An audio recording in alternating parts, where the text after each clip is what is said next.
What's going on, guys?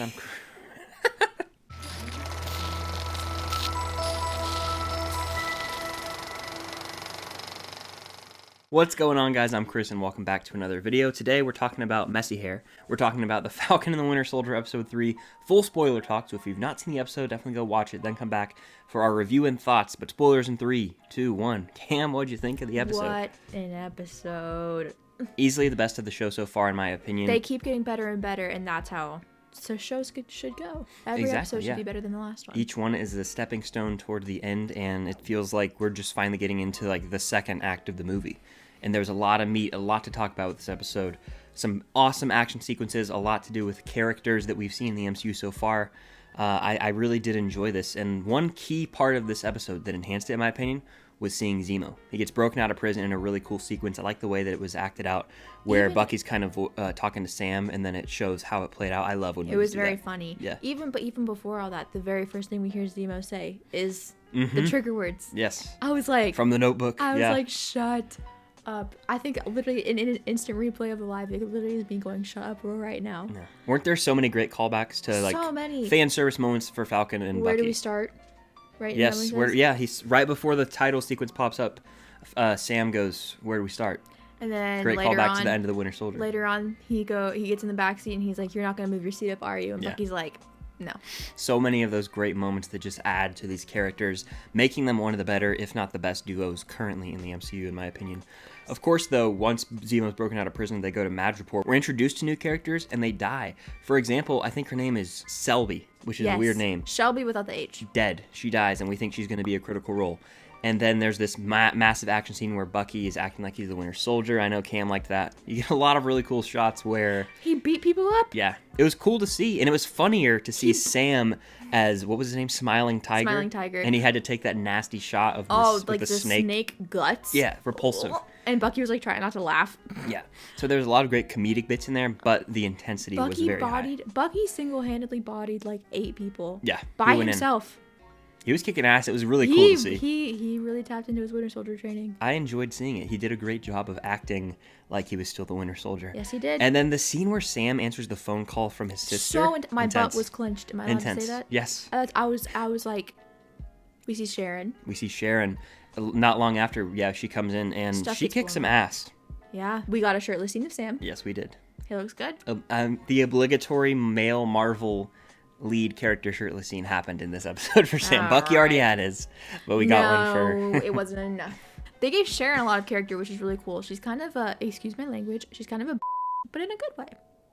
Because she, is irritated that she's kind of been on the run for, 5 years. I don't know if she snapped or not. We don't know. She's definitely sus, though, especially, when she gets in the car with that one lady after it all goes down. She's like... Because Sam and her make a deal where if she helps them, her name will be cleared. But she still has some sus motives. And all of this leads up to where they go and confront Dr. Nagel. Yeah. I think that's his name.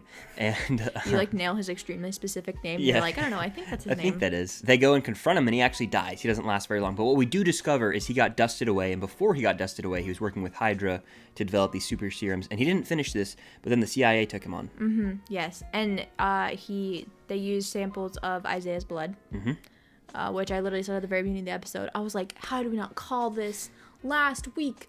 Literally, we're just staring at a dude that has the serum in his bloodstream, and he's was in jail for 30 years, and they poked and prodded at me and did experiments on me. And how did we not put together that that's where they got the serum from? Stuff happens, the doctor dies, and then the doctor gets shot by Zemo, who we think's losing it and going off the rails, and he's turning on them. Stuff gets blown up, and then we're like, oh my god, Zemo's putting on the mask. He puts on the mask, Zemo's turning, he's gonna shoot them, but then he actually literally just helps, and it's like, oh. And he pulls up in a sick ride. I still think it might be too good to be true, though. We'll see how his character develops throughout. He might still be a villain at heart, but only time will tell. What do you guys think? Was he ever really a villain at heart to begin with, though? If you really think about it. He just had villainous motives from our perspective, but really, he wanted redemption, really. He's one of the most justified villains in the MCU, I would say. Yeah, I agree completely. I love him, and he's very funny. They made me like him a lot. The clip of him dancing was hilarious. Very much Spider-Man I think there's going to be a lot of Zemo stands out there now. There's going to be Zemo simps. He adds this interesting dynamic to the duo of Sam and Bucky. I can't wait to see this play out. The exciting thing about this is we've seen most of the trailer footage, in my opinion, from the action sequences. And there's 3 episodes left, so I can only imagine where it's headed from here. I'm interested to see where the hell the shots of them throwing the shield are. Were those That's gotta be at the end, because they have to. There is one action scene that we haven't seen yet where they are confronting the Flag Smashers. But Which, speaking of them, we'll talk about them in a second. That's gonna be like a big, spread out thing. They have to somehow confront U.S. Agent and get the shield in the first place. Yeah. Get U.S. Agent to like calm the down, because Yeah. he's on his high horse right now. And we'll talk about him real briefly before you continue. In this episode, he goes and he's like, oh, I guess that Sam and Bucky broke him out of prison. We'll basically do it our own way. And then so Lamar Hoskins, that's his name. He's like, so it might not be by the books. And he's like, yeah. So they're going to go rogue. They're irritating. And then to bounce off what you said about the Flag Smashers, they blow up a damn building. So they're kind of crazy. There wasn't that much of Flag Smashers in this episode. Which I liked. Nor US Which Agent. I liked the focus on mainly Bucky, Sam, Zemo, and Sharon. But when we did see the Flag Smashers, we see Carly's mother pass away. Yes, we have sympathy for her. Which was sad. But then she goes a little berserk at the end. Almost. Yeah, and the kind of extremist, I'd say. The person that she's with is kind of like, there were people in that building. And she's like, this is the only way they'll understand. And he's like, okay. And can we talk about how many times I felt like the episode was going to end, and then it just kept going? It just kept feeling like, all right, this is it. This is a cliffhanger. Which I Just dug. kidding. I dug yes, that. I agree. Because the cliffhanger that they did give us was a cliffhanger nobody expected. A character from Wakanda showed up. We've actually seen her before in Civil War, which I think, is a nice callback. Lots of callbacks to Civil War and Winter Soldier. Yeah, and I will say the cliffhanger was dope. Do not get me wrong. But I was like, when it happened, I was like, okay, it's someone from Wakanda. And then in the live chat, people were like, no, it's this girl from Civil War. When Bucky was like picking out the little balls, and I could tell, I was like, this definitely looks like Wakandan technology. Exactly. I was like, Shuri? Shuri or Okoye, yeah. But then when the camera panned and I saw a bald head, I was like, Okoye? Yeah. And then it wasn't. But it's still fine. It's still super cool, and it still sets up a lot of opportunity. It excites me because we'll drop a theory here. First of all, I think that means Wakanda is going to play into this. We might even see Shuri by the end of the show. Oh, I really think we could. But also, I wish it was Shuri Okoye. That's me being the way I am. But it opens the door. The cliffhanger opens the door. With the White Wolf name drop, with everything, it's pretty much low-key confirmed that we're going to see Bucky in Black Panther 2, in my opinion. Do you agree? I'm down. Because where else will they show up in the movies? They don't have their own movie lined up. They just have this. So until like an Avengers level movie. Sad. No, yeah, but I think don't be sad because I think they will definitely show up in that movie. You know what I think is going to be really interesting, though? I know that you're a little upset that it wasn't Shuri Okoye, but if you think about it, that person... Grow her character. I don't know her name. I don't know her name. But she definitely like fought mostly with T'Chaka. There was a T'Chaka name drop as well. Yeah, there was a lot of name drops. All she said was that she's here for Zemo. That's what she said. And she's definitely going to be pissed that Zemo killed T'Chaka. You know what I mean? Like, they're probably not over that. No, yeah, there's definitely Sam that even tension said that within the himself. group. Yeah. He was like, do you think that the Wakandans forgot about that? It was a rhetorical question. They didn't. I will say, though, John Walker, not a fan. Not a fan, no. Again, another thing I said in the live stream is that it's very clear that Bucky does not have the same morals that Steve has. I love Steve. He's like one of my top 5 favorite characters. One of the most annoying attributes that Steve has is his morals and how irritating he is. Like, this is the right thing to do. We have to do this. Kind of irritating because no person's like that ever.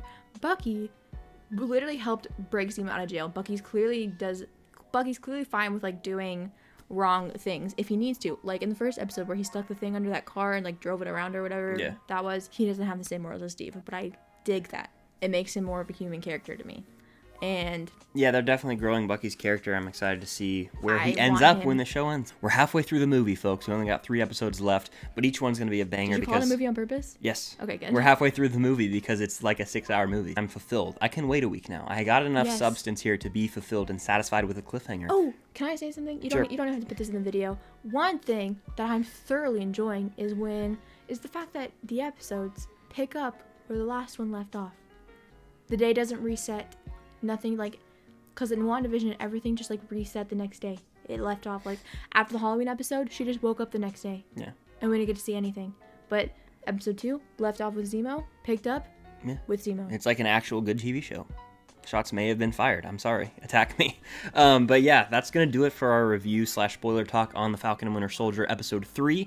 Definitely hit the like button and comment down below your thoughts on the episode. Feel free to talk spoilers down below. Is Bucky making his way up your list? He is. I like his character quite a bit. I'm excited to see a little more from him, like, like the scene where he's acting it out in therapy, like that. If we get a few more of those, which I think we will, he could definitely cement himself at the top of my favorite living MCU characters, but only time will tell. But that's going to do it. Thank you all for watching. Definitely hit the like button. Subscribe if you haven't. Notification bell so you don't miss out on future videos. All of Camp stuff is linked down below. We'll see you guys next week. Where do we start?